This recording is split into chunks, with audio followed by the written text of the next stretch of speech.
Hello, नमस्कार. मी doctor एकता, homeopathic consultant, कॉस्मेटॉलॉजिस्ट, ट्रायकोलॉजिस्ट, Dombivli waste. आपली मागचा व्हिडिओ तुम्ही पाहिलाच असेल. आज आपण त्याचं कंटिन्युएशन करणार आहोत. आज पाहतोय आपण ग्रेइंग ऑफ हेअरची ट्रीटमेंट. केस पांढरे होत आहेत तर त्याला ट्रीटमेंट काय आहे? त्यांना परत काळं करता येईल का? परमनंट काळे होतील का नाही होतील? त्याला काही मोठी ट्रीटमेंट लागेल का औषध गोळ्याने होईल? आज आपण ते पाहणार आहोत. सो व्हिडिओ नक्की पहा. यूट्यूब चॅनलला आपल्या सबस्क्राईब करा, लाईक करा, शेअर करा, जेणेकरून इतरांच्या पण ज्ञानामध्ये भर पडेल. चला तर व्हिडिओ सुरू करूया. तर आपण लास्ट व्हिडिओत काय पाहिलं? लास्ट व्हिडिओत पाहिलं कारणं. केस अवकाळी पांढरी होण्याची कारणं काय आहेत? मग आता जी कारणं आहेत ती तशी सोडवत जायची की आपला प्रश्न सुटतो.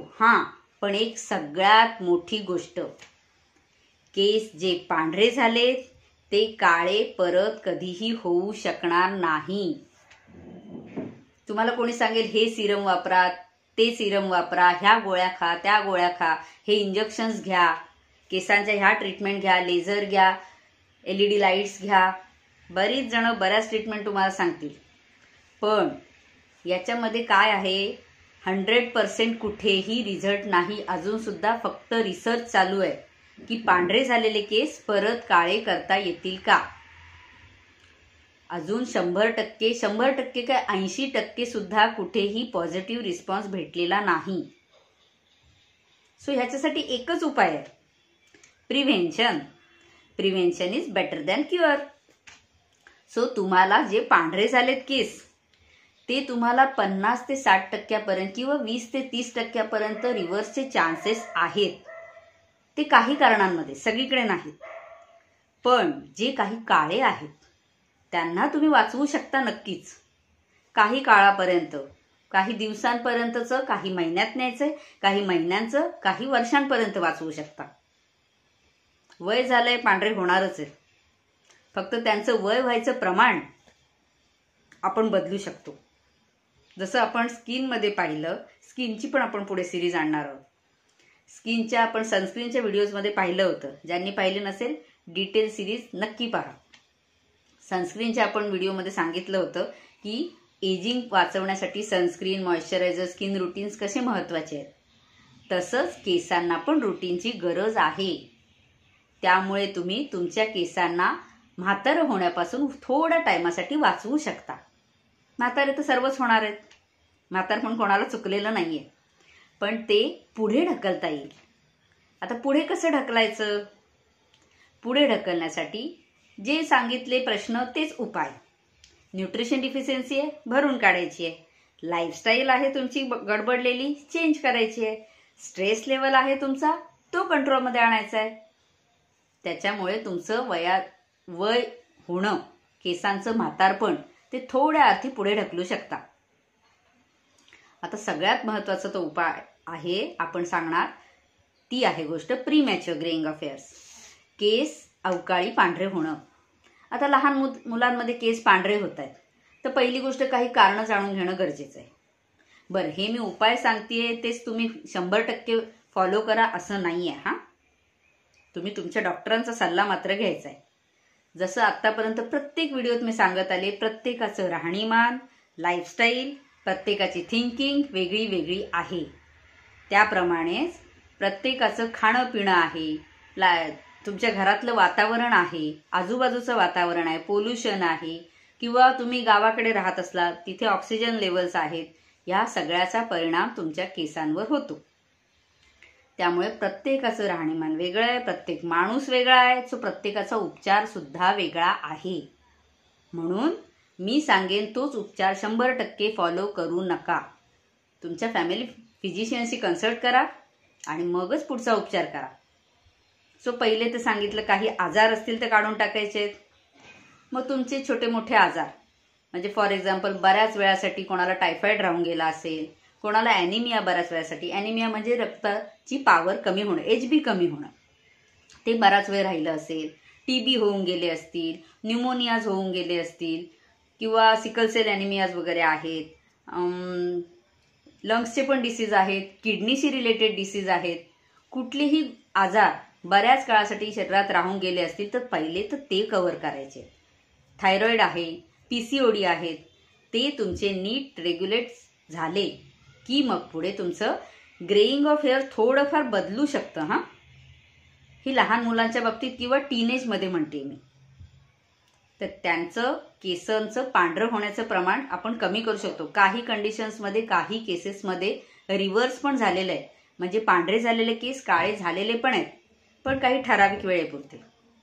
त्यामुळे पहिले तर तुमच्या शरीरात आजारपण काय असतील तर ते लवकरात लवकर दूर करा. दुसरं आहे न्यूट्रिशन डिफिशियन्सी. आता शरीरामध्ये एखाद्या विटॅमिन्सची कमी होणं.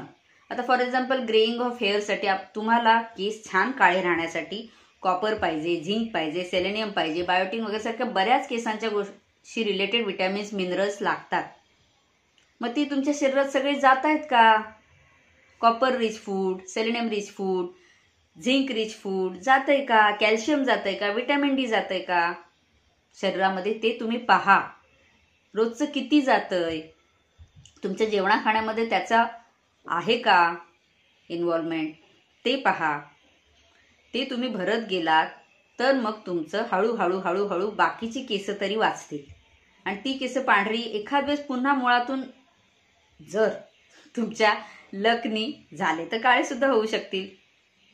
त्याच्यामुळे त्याकडे पण लक्ष द्यायचं. न्यूट्रिशन डिफिशियन्सी म्हटलं मी तुम्हाला, मोठे मोठे आजारपण आहेत ते तुम्हाला कंट्रोलमध्ये आणायचे आहेत.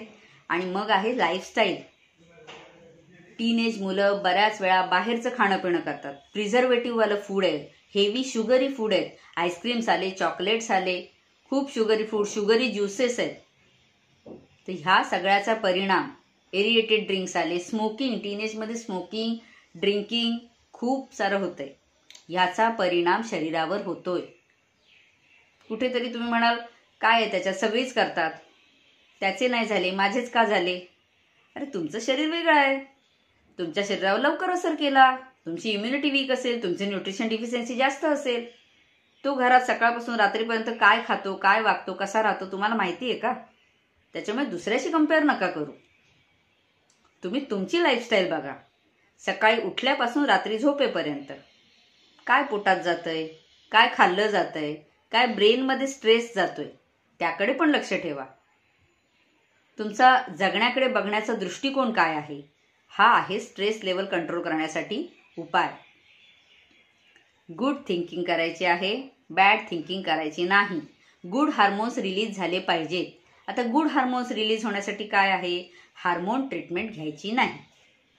छोटे छोटे एक्सरसाइजेस आहेत. खूप सुंदर योगासनं आपल्या इंडियन कल्चरमध्ये आहेत, ज्याच्यामुळे केसांच्या मुळांना रक्तपुरवठा छान होतो. तुम्ही यूट्यूबवर बरेच व्हिडिओ आजकाल येतात, त्याच्यामध्ये काही तुम्ही लिमिटेड योगाज करू शकता, जे तुम्हाला 5-10 मिनिटात करता येतात. योगाज करा. ब्रेनला आणि स्काल्पला, केसांच्या मुळांना रक्तपुरवठा छान वाढतो आणि त्यामुळे पण प्रीमॅच्युअर ग्रेइंग ऑफ हेअर टाळता येतं. त्याच्यासाठी तुम्हाला पाहिजे तर मी फोटोज पण शेअर करीन, पण खूप योगाज आहेत, तुम्ही करू शकता. स्वतःसाठी थोडा वेळ तरी काढा. तुम्हाला आयुष्यातले त्रास वाचवायचे तर थोडंसं तुम्हाला सॅक्रिफाईस तर करावंच लागेल. तुमच्या काही सगळ्याच आनंदाच्या गोष्टींवर विरजण टाकायचं नाहीये, पण अति जे करताय गोष्टी तुम्ही, लाईफस्टाईल तुमचे चेंजेस, वेस्टर्न लाईफस्टाईल फॉलो करण्याच्या नादात, त्याकडे थोडंसं लक्ष देण्याची नक्कीच गरज आहे. अभ्यासासाठी तुम्ही जागताय किंवा पार्टीजसाठी रात्री जागताय, त्यामुळे सकाळी उशिरा उठणं होतं. रात्री जागून केला अभ्यास म्हणजेच फक्त अभ्यास होतो असं नाहीये. अभ्यास तुम्ही कितीही वेळ केला तरी सुद्धा कमीच पडू शकतो.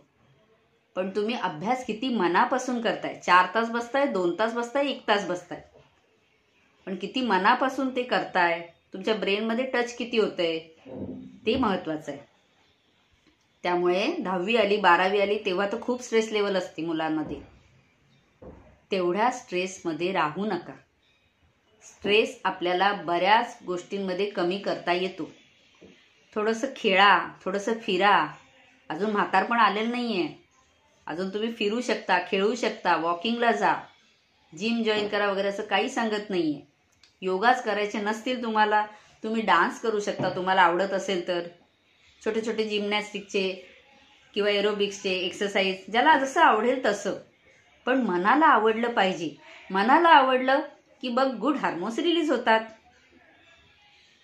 मग हॅपी हार्मोन्स तुम्हाला शरीर ॲक्टिवेट ठेवतात, फ्रेश ठेवतात. केसांचंच नाही, स्किनच्या बाबतीत ही आहे, इम्युनिटीच्या बाबतीत पण आहे आणि आजारपणाच्या बाबतीत सुद्धा आहे. त्यामुळे लाईफस्टाईलकडे लक्ष द्या, स्ट्रेस लेवल कंट्रोलमध्ये ठेवा. विटॅमिन्स, तुमचे विटॅमिन्स महत्त्वाचे आहेत. आता आम्हाला बऱ्याच वेळा डॉक्टरांना तुम्ही फूडमधून घेत नसाल न्यूट्रिशन्स ते, तर आम्हाला द्यावे लागतात गोळ्या. सो हेअर टॉनिक, टॅबलेट्स त्यावेळेला गरजेच्या असतात. त्या कुठपर्यंत? जोपर्यंत तुमची लेवल झीज भरून निघत नाही न्यूट्रिशनची तोपर्यंत. बरं, आपल्या आयुर्वेदामध्ये काही ऑइल्स आहेत. मग आपण पूर्वीपासून आजीचा बटवा सगळ्यात महत्त्वाचा कामाला येतो तिथे. पूर्वीपासून आपण ऐकत होतो कढीपत्ता आहे, आवळा आहे, जास्वंदी आहे, अशा गोष्टी आहेत. अजून बऱ्याच आहेत, असं नाही. बऱ्याच वनौषधी आहेत जे केसांच्या मुळे. आता तेल काय काम करतं? सगळ्यात मोठा प्रश्न, तेल काम काय करतं? आपण हेअर फॉलच्या सिरीजमध्ये पाहिलं होतं, तेल मॉइश्चरायझेशनचं काम करतं, त्याच्यामुळे तेल लावणं गरजेचं आहे. पण काही तेल, आपले स्पेशली आयुर्वेदिक तेल असे आहेत जे रक्तपुरवठा सुधारवतात, ब्लड सर्क्युलेशन वाढवतात. केसांना ब्लड सर्क्युलेशन वाढतं, त्यामुळे जे विटॅमिन्स आपण खाल्ले ते पटकन केसांना पोचतात आणि त्यामुळे त्या केसांमध्ये चेंजेस तुम्हाला दिसतात. सकाळ दुपार संध्याकाळ तेल लावा असं मी सांगत नाहीये. का तेल लावायचं नाही सकाळ दुपार संध्याकाळ? त्याचं रिझन मी मागच्या व्हिडिओत सांगितलंय. त्यासाठी तुम्ही हेअर फॉलचा व्हिडिओ आपला नक्की पहा. पण केसांना ॲटलिस्ट अर्धा एक तास तरी केस धुवायच्या आधी तेलाने मसाज करणं गरजेचं आहे. ब्लड सर्क्युलेशन त्यामुळे सुधारतं. तुम्ही सिरम मसाज करा, नो प्रॉब्लेम. पण ह्या तेलांमुळे ब्लड सर्क्युलेशन सुधारलं की तुमचं ग्रेइंग ऑफ हेअर्स बरंचसं कंट्रोलमध्ये येतं. त्यासाठी तुम्ही आठवड्यातून एकदा दोनदा, वेळ नसेल एकदा दोनदा ते करू शकता.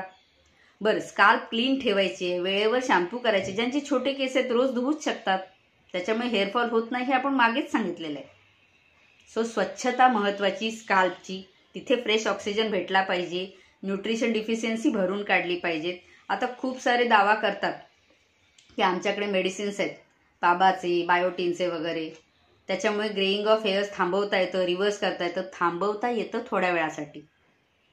100% रिव्हर्स होणं शक्य नाही.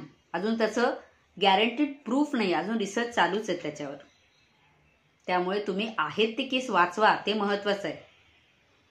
सो पुन्हा एकदा मी विनंती करते सगळ्यांना, आजकालच्या लाईफस्टाईलप्रमाणे तुम्ही वाहत जाऊ नका.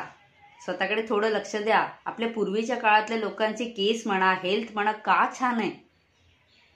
आपला इंडियन योगा आज जगभर वापरला जातोय. का फॉलो केला जातोय? जरा पहा, जरा विचार करा. आणि तुमची लाईफस्टाईल सुधारली, तुमची स्ट्रेस लेवल सुधारली, तुमची न्यूट्रिशन डिफिशियन्सी सुधारली, तर तुमचं लाईफ पुन्हा एकदा सुंदर होऊ शकतं. माझ्या मते आज तुम्हाला उपचार कळले असतील. खरं तर उपचार 100% नाही आहेत, पण तुम्हाला बऱ्याच अंशी जे काही आहेत तुमचे काळे केस ते वाचवता येतील, पांढऱ्या केसांचं प्रमाण कमी करता येईल. आणि सगळ्यात सोपा उपाय, काहीच नाही जमते, डायमध्ये पण तुम्ही चूज करा. मग सिंथेटिक डाय वापरायचे, केमिकल फ्री डायज वापरायचे आहेत, हर्बल आहेत आपल्या, मेहंदी वगैरे जसं येतं तसं ते तुम्ही वापरू शकता. सूट होत असेल तर. काहींना ॲलर्जी असते म्हणून सगळ्यांनाच मी ॲडवाईस करत नाही. तुम्हाला जे सूट होईल ते तुमच्या डॉक्टरांच्या सल्ल्याने तुम्ही वापरू शकता. थोड्या वेळासाठी केस काळे होऊ शकतात. केस काळे असले की कॉन्फिडन्स येतो, हॅपीनेस येतो. आरशात स्वतःकडेच पाहताना खूप छान फील येतो. हा छान फील येणं म्हणजेच गुड हार्मोन्स रिलीज होणं.